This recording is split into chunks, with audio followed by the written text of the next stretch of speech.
Welcome to Richplanet TV, November 2013 broadcast. I'm Richard D. Hall. Why not visit the Richplanet shop? We've got lots of Christmas gift ideas, including calendars, t-shirts, DVDs and mugs. All helps to fund the ongoing research. If you watched last month's show, you will know I am currently involved in a project trying to seek out locations where silent black triangular aerial vehicles may be being hidden. These vehicles have been reliably spotted by multiple witnesses at various locations in the UK. After the show was broadcast, I received a very interesting report from a viewer. He pointed out that within Google Earth is a facility known as the visibility cloak, which allows you to select a point on the Earth or even at a particular altitude above the Earth and ask Google Earth to shade in the area on the ground which is visible from the selected point. An imaginary cloak is then automatically drawn on the Earth's surface, showing everywhere that can be seen from that point.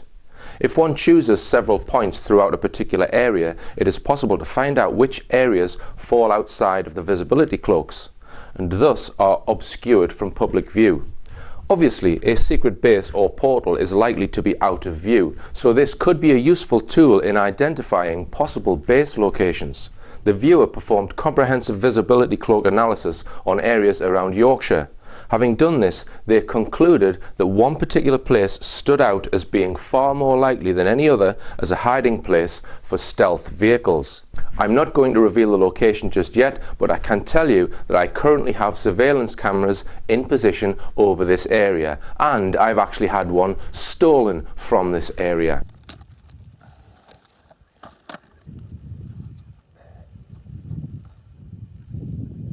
Right, I've camouflaged this one pretty good, so if this one gets nicked, I'm going to be pretty upset. Okay, mission accomplished, camera in position. The viewer also made a very good point about whether or not a physical secret base is likely to be under the ground in these regions. In their opinion, it would be unlikely in a country which is as densely populated as the UK. They thought that at some point in time, someone is bound to stumble across it. Therefore, in their opinion, it's unlikely. They went on to make a very interesting suggestion, however, that some of the larger, deeper, most secluded reservoirs might be being used as park and hide facilities. They thought that it's far more likely that reservoirs could be being used as temporary hiding places during the hours of daylight, rather than in artificially constructed bases. In other words, they are using reservoirs as natural bases, without the need to actually construct one. The cold environment and the water within the reservoir might even provide some function for the craft's propulsion system. I will of course report on my findings in future shows. It's encouraging also that a number of viewers have bought stealth cameras and are carrying out their own surveillance. Now, a few months ago I mentioned a builder who discovered an ancient underground structure in Wales the shape of a pyramid. At this point in time, I am not at liberty to give any further information about the incident, just that further inquiries are ongoing. It promises to be a very interesting show when I eventually get permission to broadcast it. Now, the Richplanet 2013 speaking tour has been rescheduled to February 2014. Venue and ticket details are now available at richplanet.net, and so far I've got 7 venues booked, starting at Great Yarmouth, then Doncaster, Manchester, Birmingham, Newcastle, Hastings and Cardiff. I will be launching a new Richplanet film to accompany this tour, and stay tuned for that because it will hopefully leave you with your jaw on the floor. I recently arranged another interview with researcher Lloyd Pye, and will be meeting him soon to cover his incredible work on human origins, Bigfoot evidence and the Star Child's skull. Again, this is not to be missed, and hopefully some of it will be screened next month. Now, at this point in time, I've got 4 or 5 investigations ongoing, and frustratingly none of these are at a stage where I can put out information yet. Hence this month I'm a little dry on material.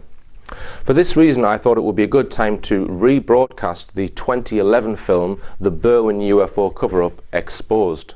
The film has never been shown online and has only been screened once or twice on television. It provides compelling evidence that authorities go to great lengths to cover up certain UFO cases, and it also shows beyond reasonable doubt that military forces operating in the UK can and do get employed to deal with UFO incidents. The film demonstrates that you are wasting your time watching mainstream UFO documentaries because their program makers are prevented by the powers that be from reporting facts, especially when the military have been used to cover up these facts. Strap in tight for the Berwyn UFO Cover Up, Exposed.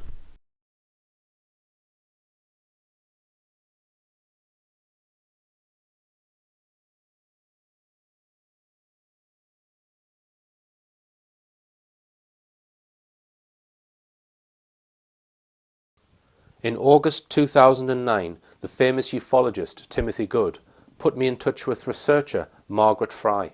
That they, about this Berwyn incident, because Margaret lives in North Wales, which has been a hotspot for UFO reports over decades. Margaret has investigated many of them, and in particular, the Berwyn Mountain case from 1974.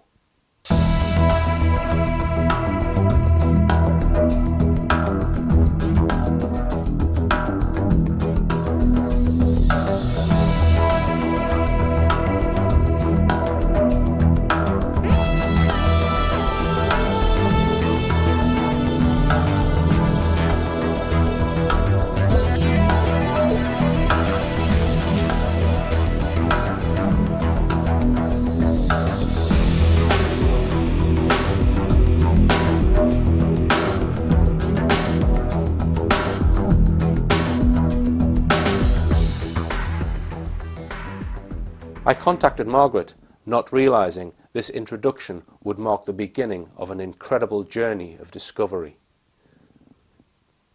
The Berwyn UFO Cover Up. How can things which happen randomly in remote parts of Wales possibly be covered up by the authorities in London, you might ask? Well, the cover-up of certain information is only part of what the authorities have done. The main part, which is a term coined by researcher Andrew Johnson, is known as the muddle-up. Information which they cannot hide is simply muddled up, rather than covered up.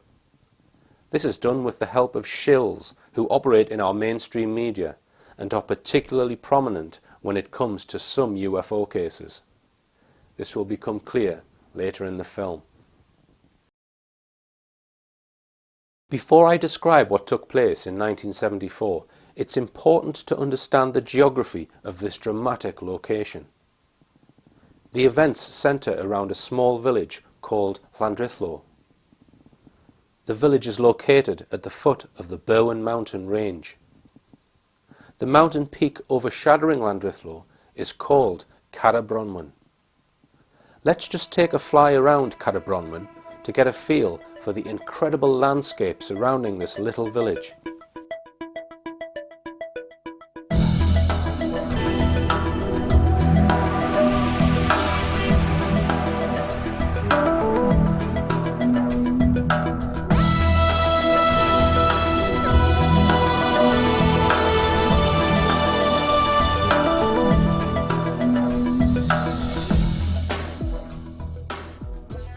Llandrillo sits at the end of a corridor of steep hills stretching southward.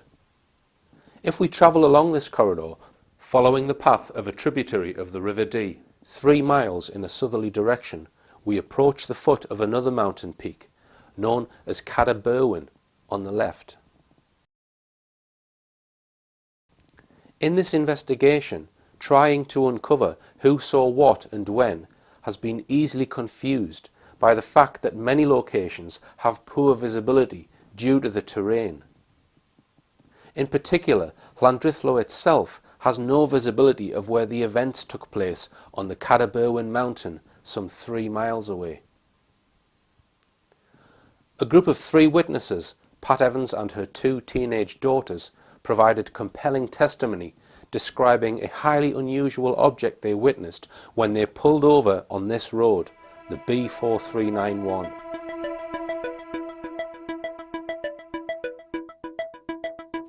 They viewed a glowing object for 10 minutes on the other side of the valley, seemingly resting on the side of the Berwyn mountain. The Evans family testimony was detailed and is considered to be very reliable.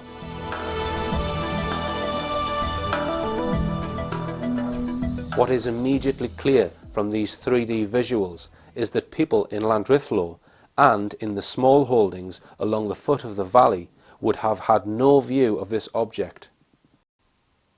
Now that we have a feel for the landscape, let's move on to the events of 1974. 23rd of January 1974, Wednesday evening, 8:38 p.m. A large explosion was heard by local people, followed by an earth tremor. The earth tremor was so powerful that glasses fell from shelves in pubs in Bala. Bala is a small town 7 miles west of Llandrillo. The people of Llandrillo village came out into the streets to try and determine what had caused the explosion and subsequent earth tremor. Many of them used the local telephone box to report the incident to the police. A major incident was logged by the police, which describes the nature of the incident as an explosion. The log also shows that the police contacted air traffic controllers to determine whether military or civilian aircraft had been in the area. This indicates the police believed something may have crashed. People reported bright lights in the sky of various colours, one stating the lights were not like a meteorite. A remote area of North Wales was shaken by a mysterious explosion during the night, and no one yet knows why. One witness stated, "The loud bang I thought was a lorry coming off the A5 and hitting a house." Witnesses described a large glowing ball of light travelling overhead towards the Berwyn Mountains. These sightings were in the main shortly after the explosion and earth tremor had occurred. It's a greenish blue colour. I was standing just by the police station there when you went just over there. What was it? Was it a streak or a flash? Yeah, it was a streak. It was just coming down. Another significant point is that at this point in time, nobody thought the event was an earthquake. Neither the police nor the public thought an earthquake was the cause of this tremor. The whole house was shaking, you know, trembling underneath somewhere. What did you think was happening? No idea what was happening. We were all stunned for a few seconds. Claims of an earthquake were to come much later, which we will examine. After the explosion and tremor, some of the locals in Llandrillo reported to the police flashing lights on the side of the Berwyn mountain. The reason this village differs to all the others is because when people came out their houses here, wondered what was going on, some of them in this village saw lights above that ridge behind us. In response to this, 4 police officers were dispatched up the mountain and conducted a foot search, suspecting a crashed aircraft. Witness Hugh Lloyd was 14 at the time and lived near the bottom of the Berwyn mountain. On their way up the mountain, the police called at the Lloyd's farm and commandeered their 4-wheel drive Land Rover to help them in their search up Berwyn. We retraced the police's tracks with researcher Scott Felden.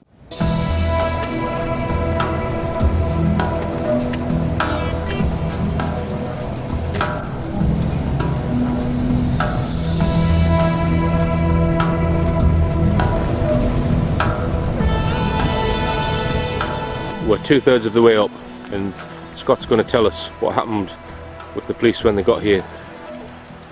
Yeah. On the night of the 23rd of January, when the air tremor took place, local police and police from further afield came up this track with Hugh Lloyd in a commandeered Land Rover, which they got from his farm. And interestingly, these police in a small tight-knit community like this didn't know where to go. They didn't have a clue, and that in itself suggested the police weren't local. This particular area here, there was a few cars parked here at the time, and this house here, Blaenadreocha, there was a woman who's no longer with us anymore, Mrs. Williams. She actually received a letter, apparently from the Chief Constable, it would have been Gwynedd Constabulary at the time, thanking her for her hospitality, because with the police coming and going up here, she sort of fed and watered them, tea and biscuits, that sort of stuff. and the police were very thankful about that. Just came up in the commandeered Land Rover. They came up here. Hugh Lloyd was driving it from the farm gate entrance up there onto the open fields. His neighbour, who was babysitting him that night, a guy who's dead now called Enoch Davis, he drove it on the public section of the road and up here with all the police in the back. When they got on this stretch here, they found their way partially blocked by a vehicle. Obviously, looking at the state of the road, nothing's changed. The people who drove that vehicle never expected anything to happen, any other vehicles to come up, so they just left it willy-nilly. The vehicle, fortunately for the police, was unlocked and they were able to move it out the way, but they lost about 10 minutes coming up this way. They didn't know who the van belonged to at the time, but they took the tax disc, an old trick apparently, for trying to get the owner to come forward, and obviously they would have questioned the owner as to why they were up here in the first place. But that vehicle belonged to 4 lads, who all locals in the village, 4 brothers, who were out on the fields above us with a homemade lamp, hunting rabbits and hares. They were using a homemade device, a car battery, car headlamp, simple switch on and off, and you could get about an hour's burn time on that before the battery's dead and totally useless, and that's what they were using. They've been described as poachers in the past, but in fact they were actually operating up there with legitimate permission. I understand from what I've been told that they came down, they'd finished lamping, which does away with any idea that Pat Evans, 5 miles away, saw a poacher's lamp. The homemade device had long since died by 9 o'clock. She didn't even arrive till 10. But those lads, because the lamp had packed in, they come down through the trees, and surprise to them, they saw all these police hanging around their vehicle. And what they did was they basically hid in the trees. They were smaller then, a lot smaller, and they waited till the police went. They had no idea while the police had any interest in their vehicle. As soon as the police carried on up there, they got into their vehicle and disappeared that way. I was told the youngest one wasn't licensed to have a gun, and that's why they didn't want a confrontation with the police.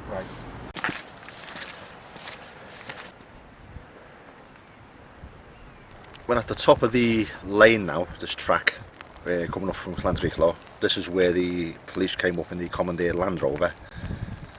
From this point on, Hugh Lloyd took the steering wheel, although he was only 14, because he knew all this land, the farm tracks. He came through this gate and he went off in that direction.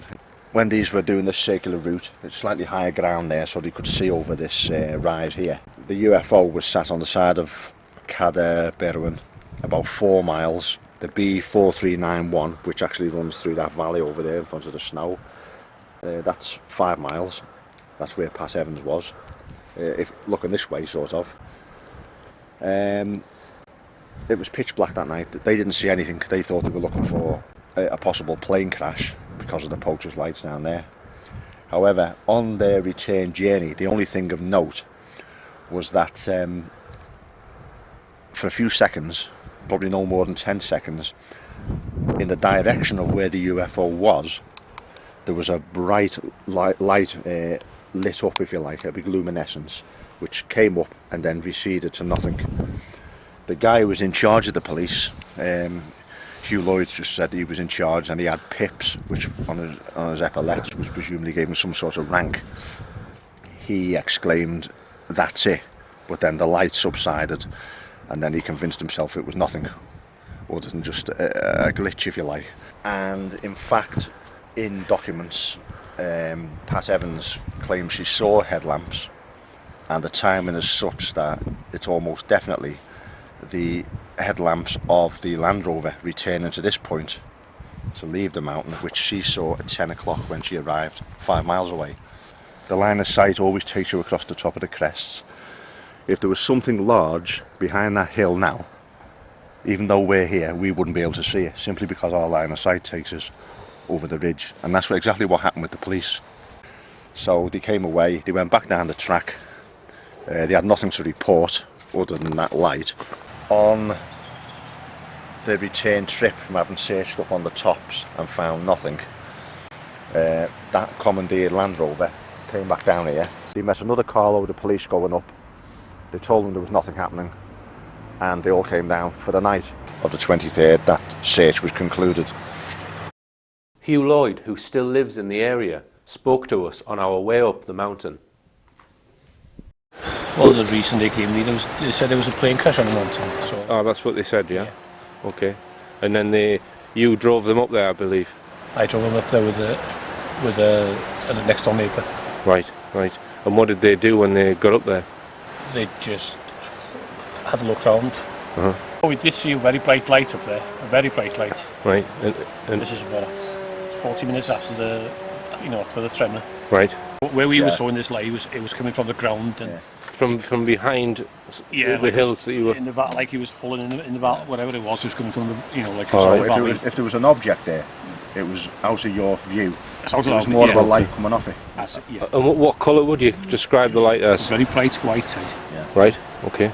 And am I right in saying, as you said before, correct me if I'm wrong, it came up and then receded? Yeah, that's it. Because when the police saw this light, they thought that must be the plane, and but the last movement, it was all. And when it disappeared, they changed their mind. Yeah. Did you see it disappear at all or not? It just died out. Right, it died out as you saw it, right? Even on take-off and the thing just died out. Right. Yeah. All right, and Hugh, thank you. Very grateful for that. Thanks very much indeed. A 3-man search and rescue team, which had been requested by the police from RAF Valley in Anglesey, about 70 miles away, they arrived. They bedded down for the night, and first thing the following morning, police and these 3 military men were up on the slopes again, conducting another search. Right. And they only searched this part of the range on Bronwyn Mountain. They searched till just after 2 and called off the search. What's suspicious about that is a good 12 hours have passed, and we have a case whereby the Civil Aviation Authority and the military would well know where they lost the plane. Yeah. So I thought, well, why have they bothered to conduct a search for something that they know isn't lost? Yeah. The most important witness to the alleged UFO is Pat Evans. Pat was a district nurse, and she too felt the earth tremor. Thinking something had crashed in the mountains, she telephoned the police, then decided to set out in her car with her 2 daughters to see if she could find the crash site and offer medical assistance. Pat Evans, however, drove to a different location that the police had searched. She drove towards Berwyn along the B4391. Because when she spoke to the police, they failed to inform her of the search being carried out by the police on Bronwyn. In a letter she sent in 1991 to a local newspaper, she states, "I remember vividly the tremor in January 74. A telephone call to police headquarters at Colwyn Bay informed me of the possibility of an aeroplane crash on the Berwyn Mountains. Along with my 2 daughters, aged 15 and 14, we drove to the scene. I am a trained nurse and was willing to help. On arriving at the top of the Berwyns, what we saw was a huge orange, circular, brightly glowing, pulsating object, seemingly sitting on the mountainside. We observed it for 10 minutes approximately.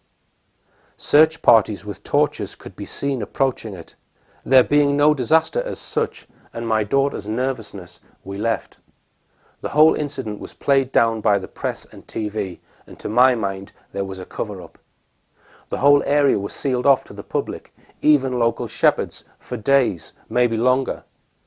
We don't know to this day what we saw. I feel it will be 30 years before information is released. On the night in question, I was the only vehicle on the Bala to Llandithnog Mountain Road. My only regret was leaving the area too soon. Llandithnog villagers witnessed sightings of lights coming off the mountain later. In her police witness statement, she provides a rough sketch of what she saw. The Evans testimony is very important to this case. What follows is a brief clip from a previous documentary in which she gives an account of what she saw. I saw there might be an air crash. Maybe as a nurse we could help giving first aid. So I called to my daughters and we got into the car and we made our way up to the mountain. We drove a fair way along the mountain road, and to our left we could see a huge orange ball sitting on the mountain, glowing. Yeah, we stopped and we started looking what we thought was going to be an aircraft on fire. Because we'd envisaged sort of, oh God, you know, there might be bodies if it was an aeroplane crash, and we weren't too happy at that prospect, but we were quite surprised to see this big reddish orange ball just sitting there. There were no flames, and it was so uniform. The shape, the round spherical shape of it made us realise we weren't looking at an aircraft. There were no flames jumping. It was pulsating, this red orange object that we saw, and we could see little lights, like fairy lights, coming towards the object in a zigzag pattern, and I assumed at that time possibly there was someone going to see what was what. With hindsight, we realised that the search party couldn't have got there, located it and got there in the time it had taken us to go from the village up to the mountain. Yeah. No one could have organised themselves to get to the object that we saw. Bear in mind it was drizzling with rain, and the Berwyn Mountains on a dark January night are an inhospitable place, to put it mildly, so mountain searches would have been extremely difficult. We know the police went up Bronwyn Mountain in a Land Rover. There was no record of the police searching the Berwyn Mountain, where Pat Evans witnessed the object. A search team of 3 people was dispatched from RAF Valley, but official reports show they did not arrive in Llandrillo until after midnight, and according to the report, found nothing. So who did the torchlights belong to, which were approaching the object at 9:50 p.m? We will come back to this point later in the film. It's fairly well known that Pat Evans will no longer speak about what she saw that night.